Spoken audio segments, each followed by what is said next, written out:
Welcome to the Johnson City Press Week in Review on johnsоncitypress.com. I'm Jared Bentley.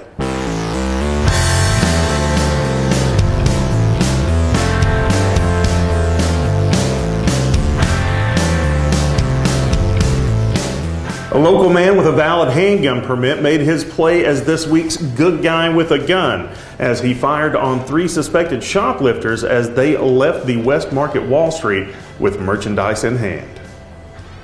Shots were reported around 8 a.m. this morning, and when police arrived, they spoke to a man whose name was not released about his involvement. According to a press release, the unnamed citizen saw a suspicious man with a buggy containing several items that were not bagged. He followed the person out of the building and saw him loading items into a gray Jeep Cherokee with tag number 6D15Z9. When confronted, the suspect jumped into the passenger side of the Jeep, and the driver displayed what the patron believed to be a handgun and pointed it in his direction, according to police. A second concerned citizen followed the Jeep onto McKinley Road, where the driver of the Jeep stopped, got out of the vehicle, and again brandished a weapon. Witnesses told police there was one white man, a second man of unknown race, and one white female in the Jeep. Investigators are poring over surveillance footage and have recovered approximately $1,350 in items left by the suspects. Johnson City Police are asking anyone with any information to call Crime Stoppers at 423-434-6158. To text an anonymous tip, text 423-JCPD and your tip to 847-411. If you're like me, you probably don't have a lot of love for your internet provider. Well, hope may be coming just a little bit down the road. Electric utility Bright Ridge plans to offer high-speed internet, television, and telephone services to most of its 78,000 customers within 8 years. Citing today's need for internet access for business, education, and communication, Bright Ridge's Board of Directors unanimously voted Tuesday to seek regulatory approval for an 8-year phased plan to bring both broadband wireless and fiber optic services to its customers. The phased rollout, at an expected rate of 1 phase per year, will begin in Johnson City and part of Washington County, with wireless service started by May. According to the timeline, limited availability of the services will be provided in Jonesboro, Colonial Heights, Piney Flats, and Western Carter County in year 2. For more information on the project and its timeline, visit our website.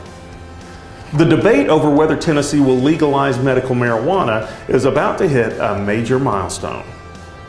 This past week, Senator Steve Dickerson and Representative Jeremy Faison officially introduced the Medical Cannabis Only Act of 2018, which, if passed, would legalize oil-based medical marijuana products for Tennesseans with certain health conditions. The law would only permit oil-based products. Flower or raw marijuana use still would be outlawed. A Vanderbilt poll released in December showed nearly 80% of registered Tennessee voters support doctors having the option to prescribe medical cannabis to patients.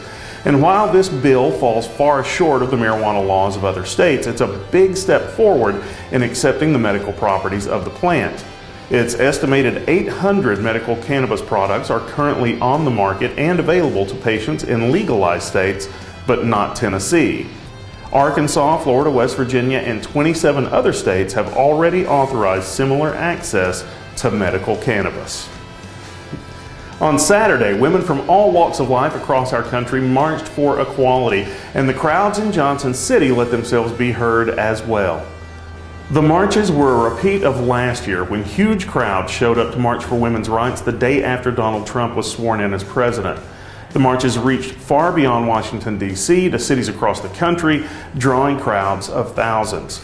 More than 35 community organizations were represented at Saturday's march in Johnson City, including area Democratic parties, Women Matter Northeast Tennessee, the Tri-Cities chapter of the NAACP, the Pride Community Center, Indivisible, the Muslim Community of Northeast Tennessee, and many more.